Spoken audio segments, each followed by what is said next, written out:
Hello, this is Tony Kelly, your host of Birmingham's Breakthrough TV, Our Health is Our Wealth show. And I'm pleased to have in the studio my next guest, Colin Sims. Welcome, Colin. You are the first male on the show because there's an abundance of females who have lined up to come on the show. So welcome as my first male guest. So don't let the side down, please. I will try my very best, Tony. Okay. Trust me. All right. And as they say, there's a well-known saying, the female of the species is more deadlier than the male. I don't know if you have any comment to make on that. The only thing I can say to that is more power to the sisters who are stepping up and being assertive. But we brothers, we have something to offer as well. Be sure about that. Right. Okay. Good on you, Colin. Well, let's start by you telling the viewers, where exactly are you from? And tell us a bit about Colin Sims so the viewers get a take of who you really are. Okay, well, I'm from Dudley originally. I was born there in the 1960s to two wonderful Jamaican parents who met here in England. I'm one of 5 children. And yeah, currently I live in Wolverhampton. I've been there for 34 years. Now, you mentioned your wonderful parents. May I ask, are they still alive? No, sadly, both my parents passed away within 18 months of each other, both at the age of 80 in the last few years. Longevity. So you have a lot of years to live further still then. You and your hopefully, brothers and sisters. Indeed, Right. Yes. Okay. So tell us in a bit more detail about your early upbringing and childhood. Tell the viewers about that, please. Okay, well, I was brought up in a shared accommodation during the 1960s, which was common for many of us parents who came to England. Within the house itself, I think there was about 12 children living there. And what happened one day, someone contracted whooping cough, and all the children in the house contracted whooping cough, including myself. Obviously, the whooping cough went, but what it left me with was a residue of asthma. So I've been an asthmatic from the age of 18 months. Now, I have a brother who has asthma, stroke, bronchitis, living in the States. So that resonates with me, Colin. And the whole issue of whooping cough sort of reminds us of where we are now in yet another pandemic, the COVID-19 and the coronavirus. So how did you manage with having this whooping cough, you and all the other people within the household? How did you survive that? Okay, well, to be honest, the whooping cough side of it, I'm not 100% clear, but the asthmatic side of it, I mean, this is something that affected me greatly to points where I could have died on numerous occasions because of it. I was unable to go to school. Out of the average 12 years that a child goes to school, I probably ended up only going to school for 7 years, the amount of time I took off, to the point when I was at the age of 8, I was given an opportunity to go to an open air school in Wales, in South Wales, which is a boarding school for children who have asthma of varying degrees. The advantage there really is that there was medical support on site at all times. A great experience, and it was almost like just being in a private school, which it was really, but it was an environment where I would have support. So I was there for a number of years, and yeah, so it really affected me from the age of 18 months to the age of 27, when I received a miraculous healing. Oh, wait, tell us a bit about this miraculous healing. Okay, well, it started like this. I used to work with a theatre company in Wolverhampton called Open Door Theatre Company, and an African Caribbean company, Theatre and Education. So we do things about sickle cell anemia or injustice in the judicial system. So I was doing all right, as a performer, as an organizer, as a CEO of the company as well. But I just felt like my life wasn't really complete. So one night, Tony, I actually prayed for the first time in my life and gave my heart over to God.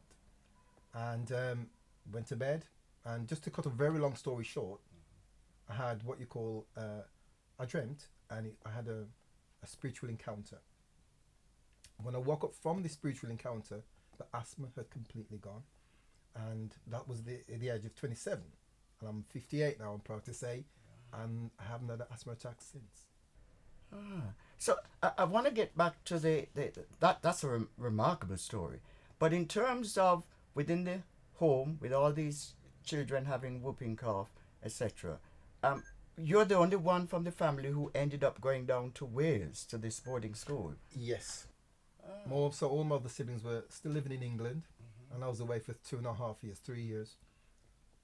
And whilst you were living away from home, what was that like, being away from your brothers and sisters and your mother and father? Were you able to come home at holiday times or weekends? Or Sure. My parents would drive from England, from Dudley, come up to Wales on a weekend, like as most parents would for their children. So we had family that lived in Cardiff and different parts of Wales, so we'd visit them. So it wasn't all, isolation, but the experience in Wales was wonderful because it was as I said, it was a boarding school and you had very talented young people there. I think one of the individuals, the only other black person there I was with, is now a doctor. I think his name Dr. Michael Wisdom. He still lives in Wales, I believe. so that early upbringing set itself with you also missing out on quite a lot of your schooling, early childhood. You seem to have made up for it because at the age of 16 you then left school. Tell us some of what you've done since leaving school.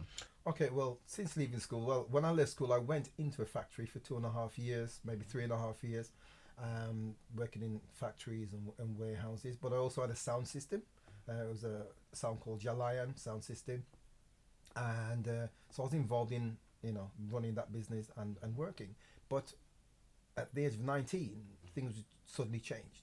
I experienced a road traffic accident where I went headfirst through a windscreen, headbutting the windscreen clean out of the car, and I suffered concussion for 7 years, which actually affected my ability to communicate. Okay. So, in other words, if I couldn't think of what you say, for example, if I said to you hello, I'll think, well, what do you say after that? I didn't know the neural pathwork of information wasn't there. So I struggled for 7 years in rehabilitating myself, basically.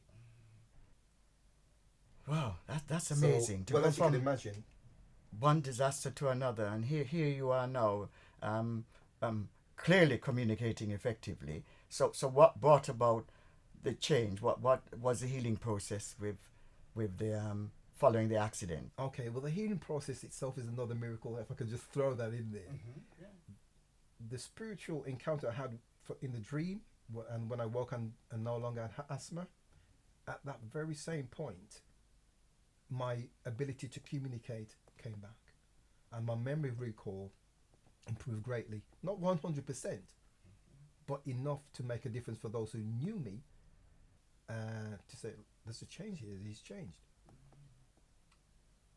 Wow. Those of us who believe in God, in Christianity, in miracles, will find that both aspects of that quite an uplifting and moving tale to tell. Sure. I can see a possible book sometime in the future, Colin. You need to write your memoirs at some point. I have 3 books currently I'm sitting on. Okay. And one is actually called 7 Years of Silence.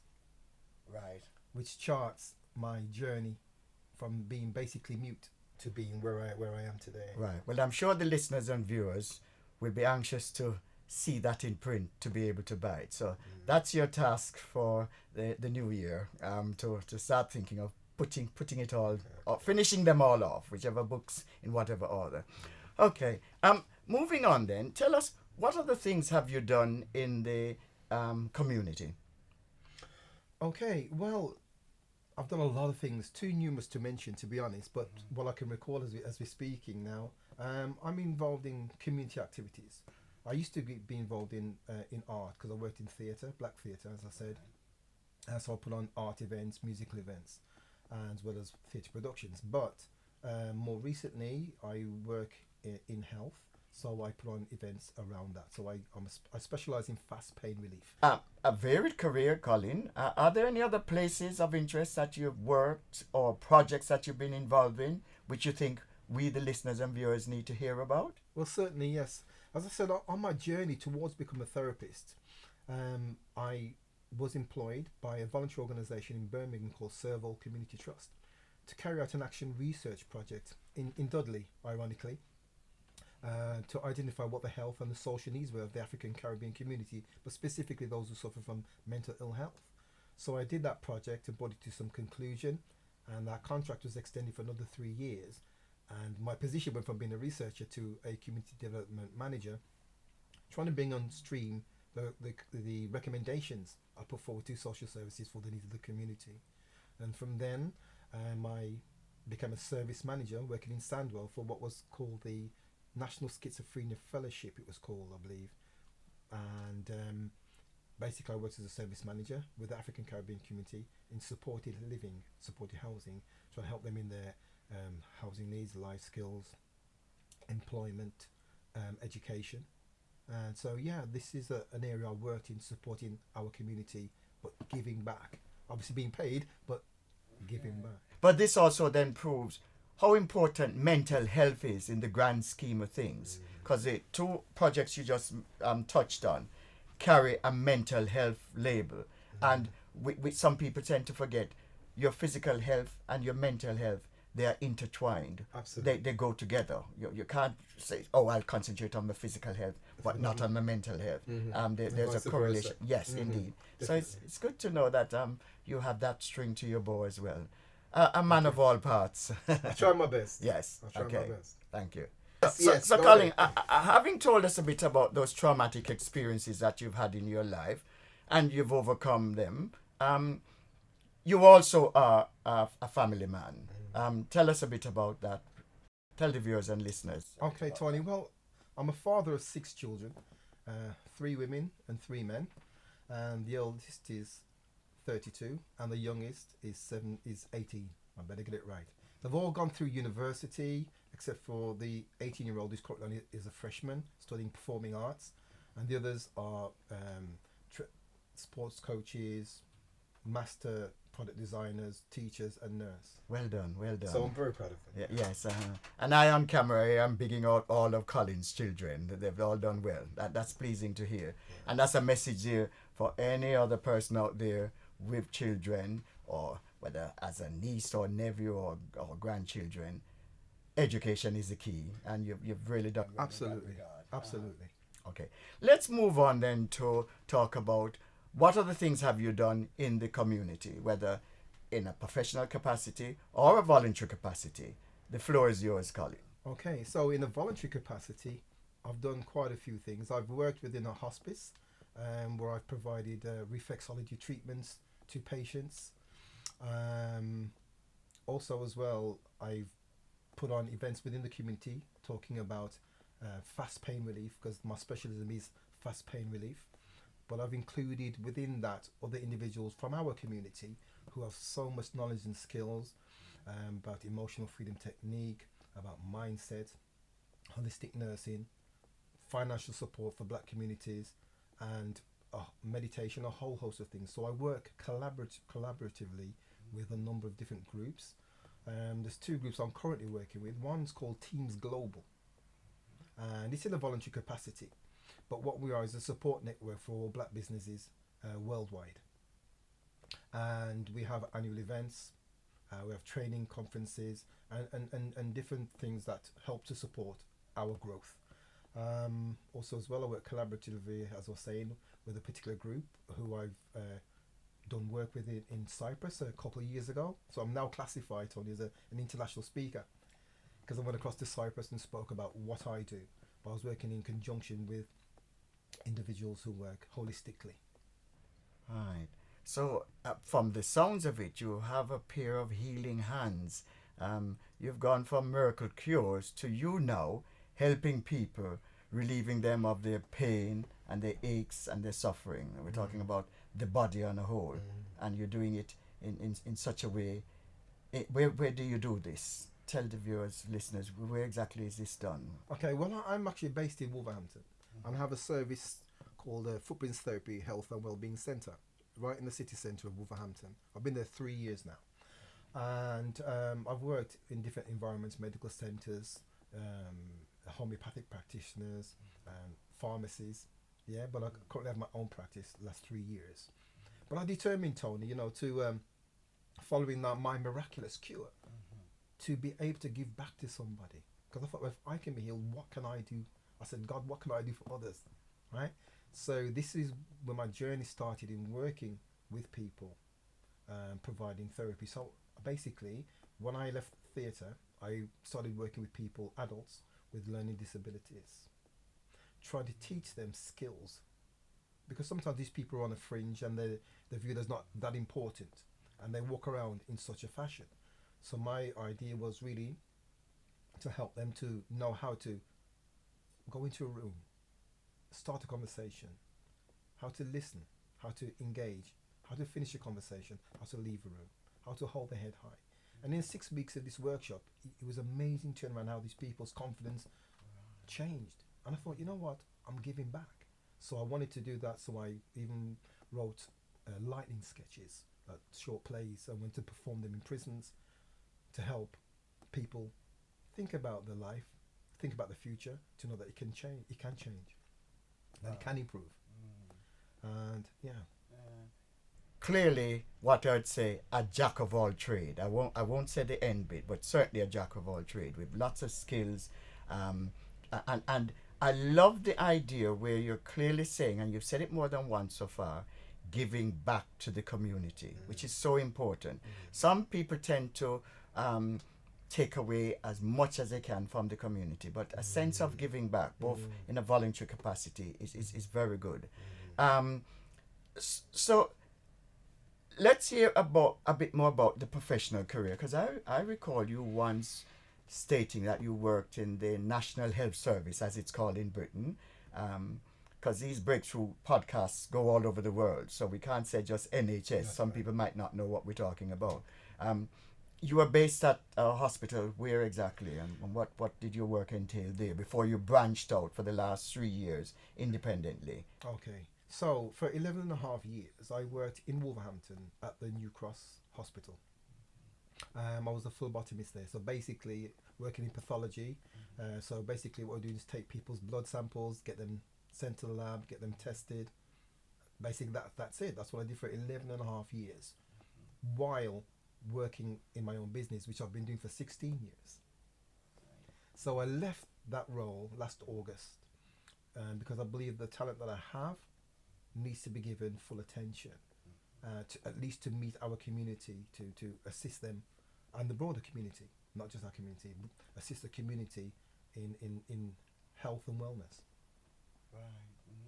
So I can understand your passion for health and wellness, because of course this show is called Our Health is Our Wealth, and you epitomize that in terms of how important every aspect of our health is good to us.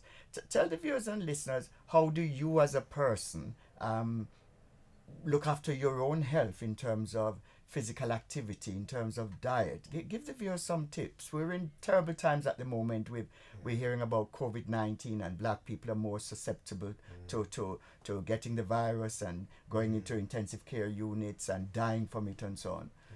What do you do to keep mind, body and soul ticking over? Well, Share some of those the with first us. thing that I do, Tony, when I think about it, is I make sure I have a spiritual connection. Because if your spirit, or your vibrations, people want to call it, if your spirit is up, your immune system will be sustained, right? Your whole emotional state will be sustained. I do a number of different things. I pray, I meditate, I walk. I do a lot of walk in the woods, in the forest. I do that with groups of people at different times throughout the week. My diet,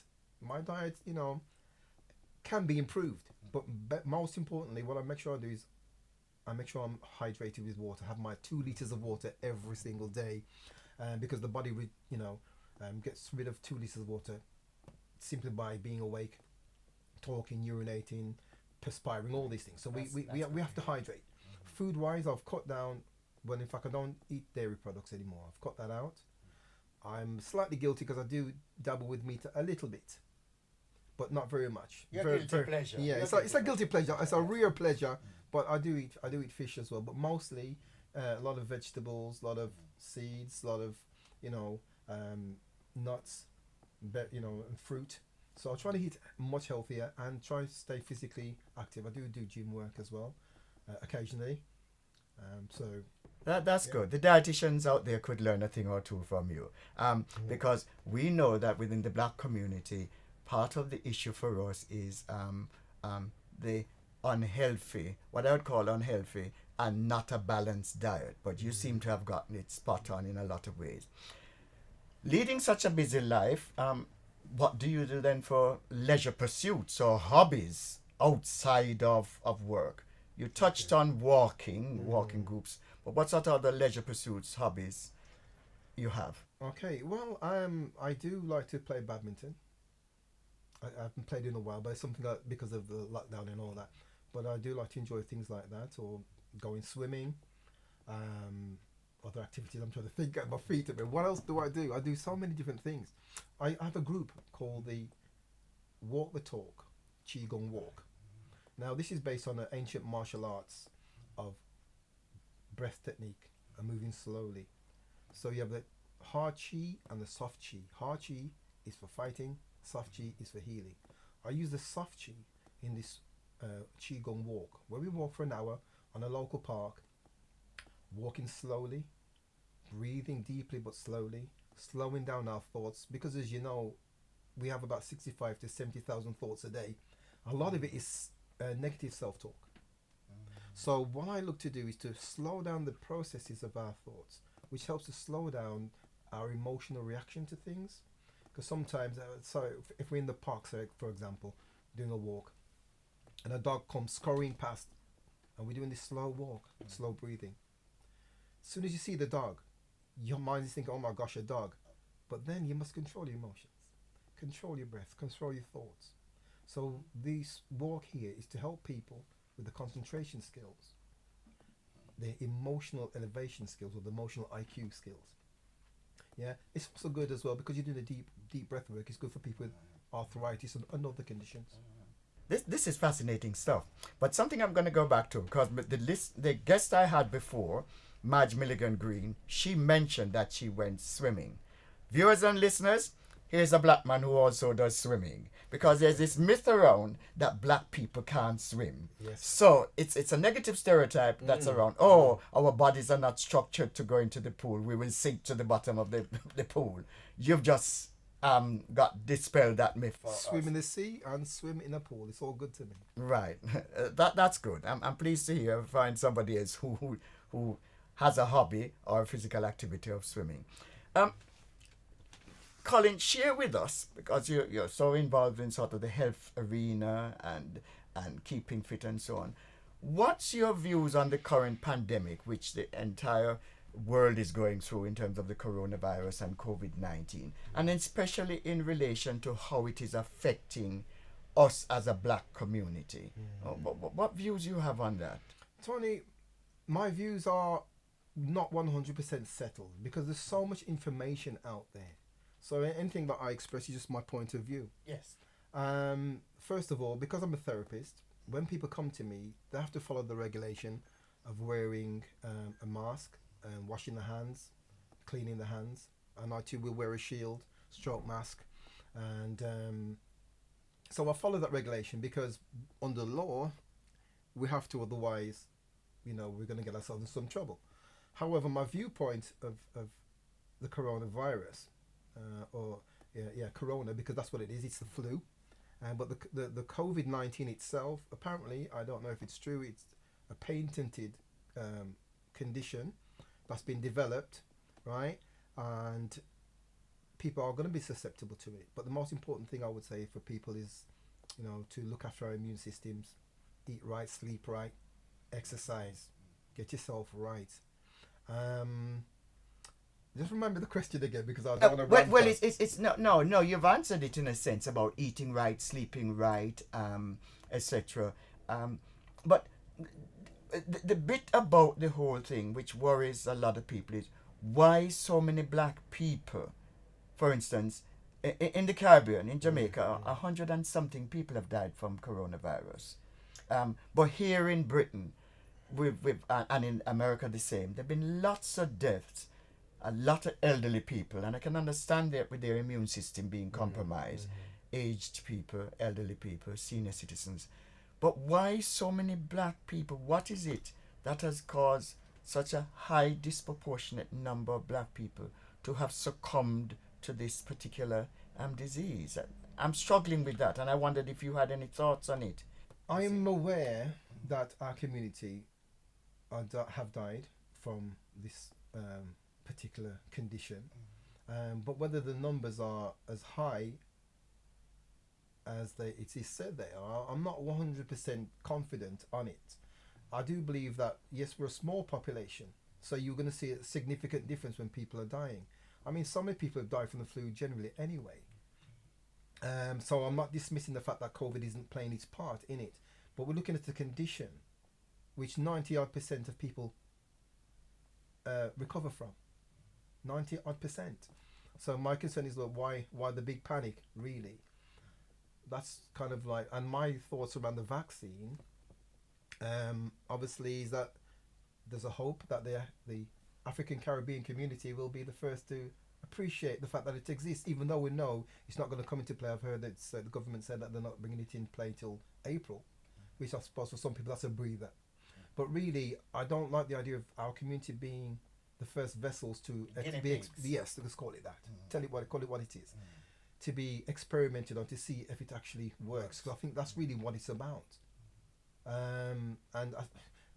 If it works, that's great, isn't it? But the fact that we are being the first, that I don't feel comfortable with that. And there are other issues around the vaccine. If I could just add, without getting too controversial, you know, people said there's various things that are going to be in the vaccine, from electronic signatures and nanotechnology. There's a whole lot of hype out there. So I don't know what the whole truth and nothing but the truth is. But I think as a people, first of all, you know, don't panic. You know, look after your health. Do what you can do. Eat right. Live right. Keep your emotional well-being high.